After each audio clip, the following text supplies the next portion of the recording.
대표님 오랜만이십니다. 안녕하세요. 네, 요즘 이렇게 오랜만입니다. 네. 총선 이후에 정치 좀 멀리 하셨잖아요. 어떻게 보내셨어요? 뭐 멀리 한 게 아니고 저를 바꾸는 시간을 가졌습니다. 네. 뭐 책도 많이 보고 네. 이런저런 사람들도 만나고. 내년 대선에서 가장 핵심 이슈는 어떤 게 될 것으로 보십니까? 정권 교체 아니겠습니까? 네. 나라를 정상화하는 것이 가장 큰 이슈가 되겠죠. 네.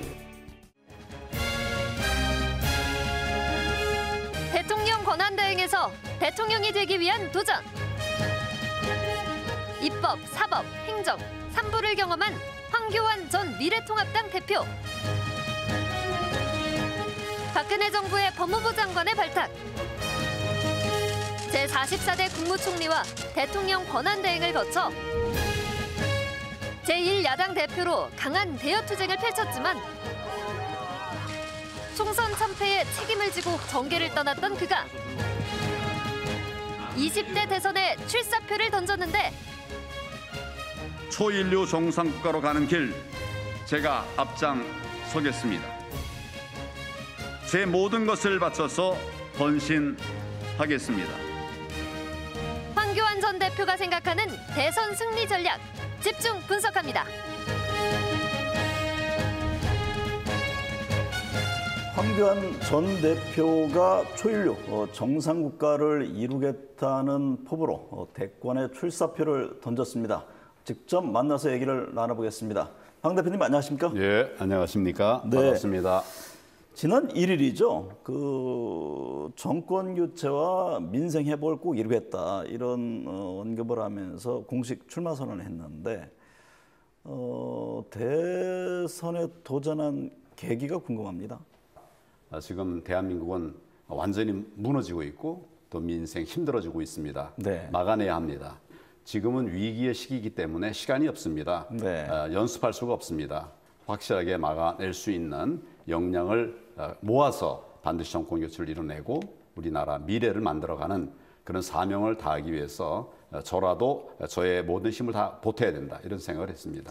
지난해 총선 때만 해도 이른바 총리 대망론이 있었잖아요. 이낙연 전 대표, 이제 황교안 당시 대표 총리 출신들이 지지율이 굉장히 높게 나왔는데 지금은 어쨌든 지지율이 미미합니다. 그래서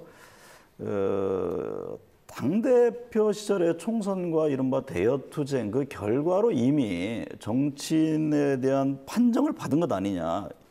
잘못하는 정권에 대해서는 투쟁을 해야 되는 거 아닙니까? 네. 또 그 결과로 결국 조국이 물러난 거 아닙니까? 네. 가만히 놔둬서 물러난 것은 아니죠.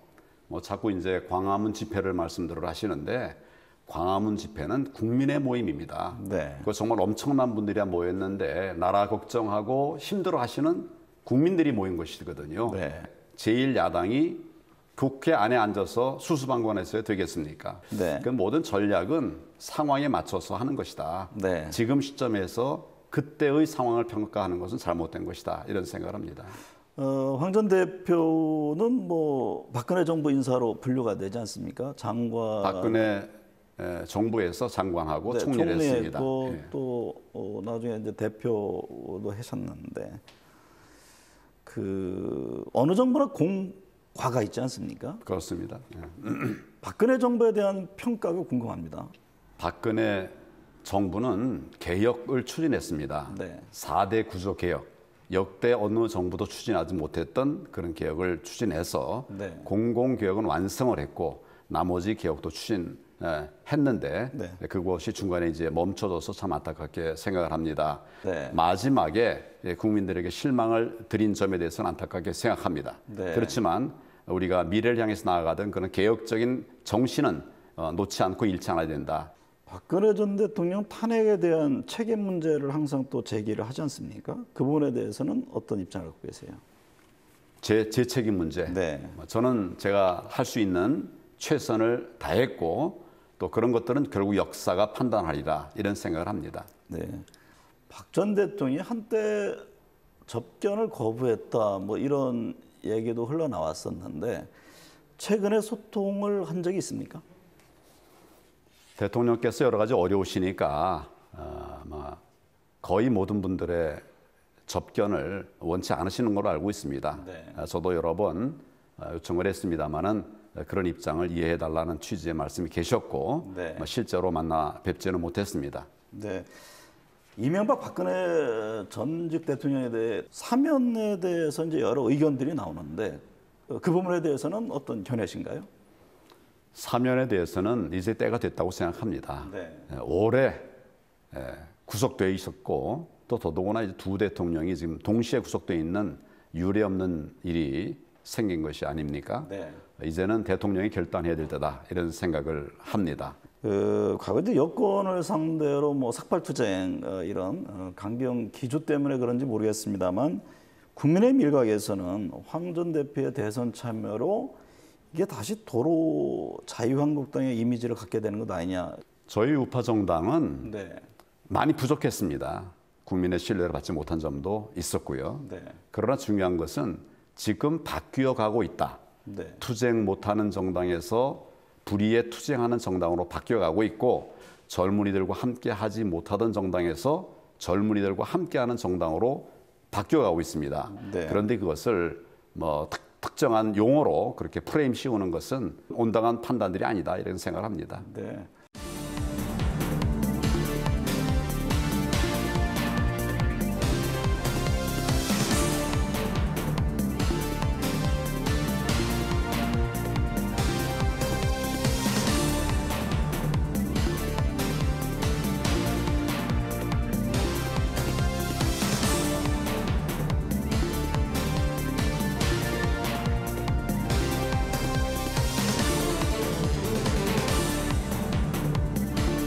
최근 논란이 된 그 윤석열 엑스파일 배우로 황교안 전 대표가 거론됐던 적이 있는데 뭐 아마 들으셨을 거예요. 이전에 밝힌 대로 이게 말할 가치가 없는 얘기입니다. 아니 말할 가치가 없습니다. 네. 전혀 없는 것이고 네. 제가 알지도 못했는데 어떻게 배우가 되겠습니까? 네. 전혀 지금은 이제 우리가 그런 거짓말로 정치를 하는 그런 시대는 지나야 된다고 생각합니다.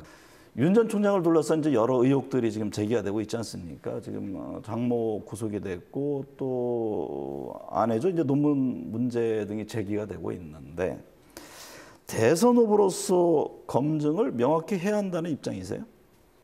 검증 명확해야 되죠.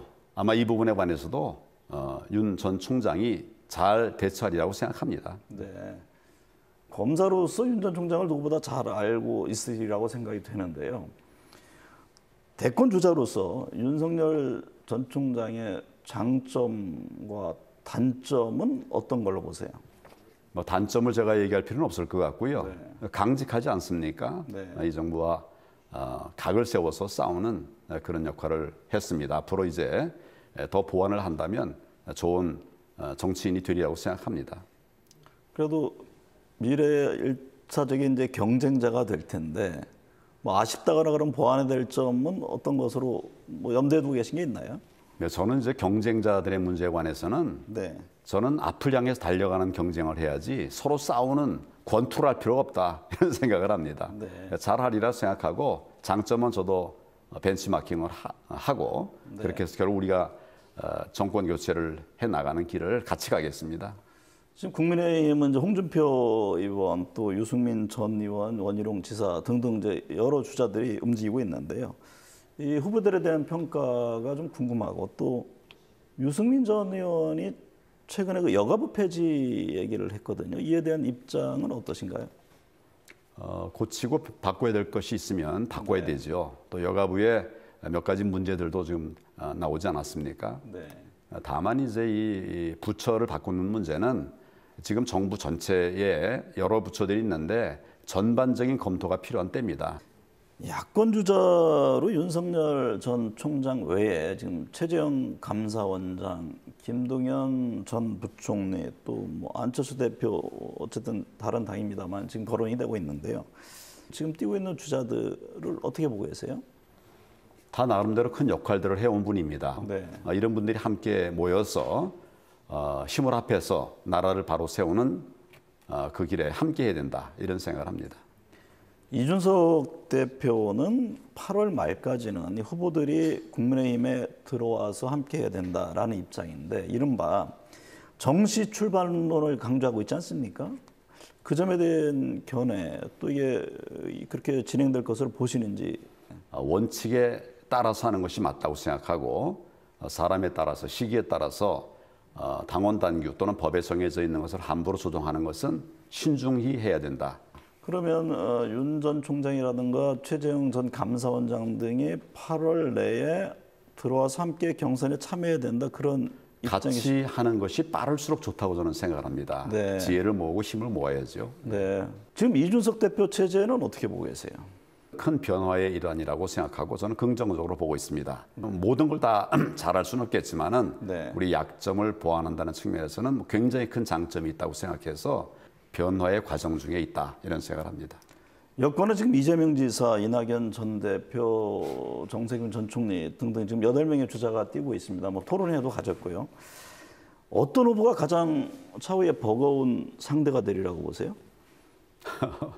이제 뭐 다 좋은 분들이죠. 네. 그렇지만 국민의힘이 버거운 상대는 없다. 네. 그렇게 생각합니다. 국민들께서 응원해 주실 겁니다. 저희를.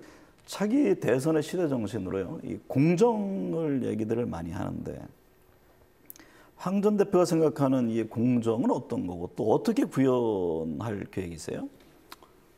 제가 생각하는 공정은 원칙입니다. 원칙대로 따르는 것이 가장 중요하다고 생각하고 네. 원칙 없는 예외 이런 것은 앞으로는 일어나서는 안 된다. 네. 조국 사태 생겨서 안 됩니다. 공정 못지않게요. 정치권에 주목하는 것이 통합 문제입니다. 이 국가 어떤 국민에 대한 하나의 통합 문제인데 지금 이제 황 전 대표는 강한 보수 이미지인데 어떤 형태의 이념적 공간으로 갈 것인지 그 점에 대한 답변이 궁금하네요. 그러니까 좀 강한이라는 말씀을 쓰시니까 저는 보수입니다. 네. 그러니까 보수라는 것은 뭐냐면 헌법 가치를 지킨다는 것입니다. 네. 그 헌법 가치라는 건 뭐냐면 국민들의 뜻을 모아서 만든 것이거든요. 네. 그러니까 국민들의 뜻을 굳게 지키는 것 그것이 보수입니다. 네. 뭐 그런 것을 강하게 하는 것이 왜 나쁘겠습니까? 법무부 장관과 국무총리, 당 대표 등 입법, 사법, 행정 3부를 경험한 황교안 전 대표는 이전에 나는 죽었다면서 새로운 도전을 선언했습니다. 보수를 넘어서 중도층까지 아우를 수 있는 그런 통합의 정치를 어떻게 보여줄지 지켜보겠습니다. 오늘 함께해 주셔서 감사합니다. 예, 감사합니다.